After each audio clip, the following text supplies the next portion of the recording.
বাংলাদেশের 4টা সাম্প্রতিক জাতীয় সংসদ নির্বাচনের প্রার্থী ঘোষণার সময়কাল ধারাবাহিকভাবে বর্ণনা করতেছি, যাতে আপনারা পুরো প্রক্রিয়াটা সময়ের ক্রম অনুসারে পরিষ্কারভাবে বুঝতে পারেন। 2008 সালে নির্বাচন, ভোটের তারিখ ছিল 29শে ডিসেম্বর 2008 সাল। তফসিল ঘোষণা হয়েছিল 24শে নভেম্বর 2008। প্রধান দলগুলা প্রার্থী ঘোষণা করছিল কখন? আওয়ামী লীগ, বিএনপি এবং মহাজোট, মানে 4 দলীয় জোট উভয়, ডিসেম্বরের 10 থেকে 15 তারিখের মধ্যে। তার মানে ভোটের 15 থেকে 20 দিন আগে চূড়ান্ত প্রার্থী ঘোষণা করছিল। 2014 সালে যদি সেইখানে বিরোধী দল সবাই নির্বাচন বয়কট করছিল, তো ভোটের তারিখ ছিল 5 জানুয়ারি 2014। তফসিল ঘোষণা হয়েছিল 25শে নভেম্বর 2013। প্রধান দলগুলো প্রার্থী ঘোষণা, আওয়ামী লীগ ডিসেম্বরের শুরুর সপ্তাহে চূড়ান্ত প্রার্থী তালিকা দেয়, বিএনপি তো নির্বাচনে অংশ নেয় না, বর্জন করছিল। সময়ের ব্যবধান 30 দিন। 2018 সালে নির্বাচন হইল 30শে ডিসেম্বর, তফসিল ঘোষণা 8ই নভেম্বর। প্রধান দলগুলোর প্রার্থী ঘোষণা, আওয়ামী লীগ 25শে নভেম্বরের মধ্যে অধিকাংশ প্রার্থী চূড়ান্ত করে। জাতীয় ঐক্য ফ্রন্ট, যেটার মধ্যে বিএনপি সবাই ছিল, 26 থেকে 28শে নভেম্বরের মধ্যে প্রার্থী তালিকা প্রকাশ করে। বাংলাদেশের রাজনৈতিক দলগুলো সাধারণত ভোটের 30 থেকে 35 দিন আগে আনুষ্ঠানিকভাবে প্রার্থী ঘোষণা করে এবং তফসিল ঘোষণার 7 থেকে 15 দিনের মধ্যে চূড়ান্ত তালিকা দেয়। তার মানে তফসিল ঘোষণার পরে প্রার্থী তালিকা দেয়। কারা দেয়?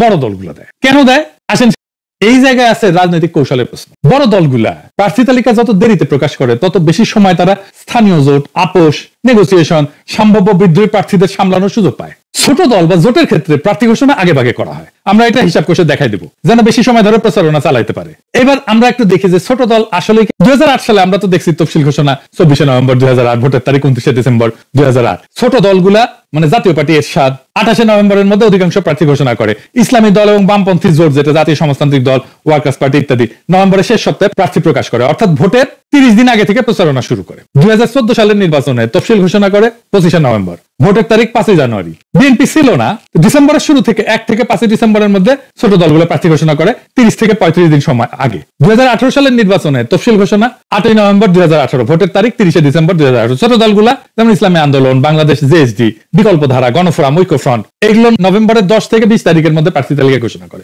এরশাদ 20 নভেম্বরের মধ্যে অধিকাংশ আসনে প্রার্থী চূড়ান্ত করে। তারা ভোটের প্রায় 40 থেকে 45 দিন আগে প্রচারণা শুরু করে, প্রার্থী সিলেকশন কমপ্লিট করে। তার মানে ছোট দলগুলো হিসাব করলে দেখা যাবে ভোটের প্রায় 45 থেকে 50 দিন আগে তারা মাঠে নামে এবং প্রার্থী চূড়ান্ত করে ফেলে। ছোট দলগুলা তফসিল ঘোষণা 5 থেকে 10 দিনের মধ্যে প্রার্থী ঘোষণা করে এবং ভোটের অন্তত 45 দিন আগে থেকে প্রচারণা শুরু করে দেয় তাদের প্রার্থী নিয়ে, কারণ তাদের প্রচারণা সীমিত বাজেট নির্ভর এবং ব্যক্তি নির্ভর, তাই আগে ভাগে মাঠে নামাটাই টিকে থাকার উপায়। বড় দলগুলো কেন দেরি করে প্রার্থী ঘোষণা করে, এটা আরেকটু বুঝে দেখি। আগে বলছি, আবার একটু বুঝে দেখি। এর পিছনে অনেক রাজনৈতিক এবং মনস্তাত্ত্বিক কৌশল কাজ করে। দেরিতে প্রার্থী ঘোষণা করে বড় দলগুলো একাধিক রাজনৈতিক উদ্দেশ্য একসঙ্গে অর্জন করতে পারে। যেমন 1 নম্বর, স্থানীয় জোট এবং দর কষাকষির জন্য সময় পায়। বড় দলগুলো সাধারণত স্থানীয় পর্যায়ে জোট সমঝোতা, অ্যাডজাস্টমেন্ট পলিসি করে থাকে। যেমন কোন আসন অন্য জোটের দলের জন্য ছেড়ে দেওয়া বা স্থানীয় প্রভাবশালী নেতাকে বুঝায় সরানো, তাকে বসায় দেওয়া। যদি প্রার্থী আগে ভাগে ঘোষণা করে, তাহলে সেই আলোচনাগুলো অচল হয়ে যায়, কারণ প্রার্থী ঘোষণার পর আসন ভাগাভাগি করা রাজনৈতিকভাবে কঠিন হয়ে পড়ে। তাই তারা ইচ্ছা করে প্রার্থী তালিকায় শেষ মুহূর্ত পর্যন্ত গোপন রাখে, যাতে আসন বিন্যাস জোট রাজনীতি চলমান এবং নমনীয় থাকে। যেমন 2018 সালে আওয়ামী লীগ মহাজোটের সঙ্গে আসন ভাগাভাগির জন্য প্রার্থী তালিকা বারবার পিছাইছে, বলা হয়েছিল এটা একটা সিট অ্যাডজাস্টমেন্ট উইন্ডো।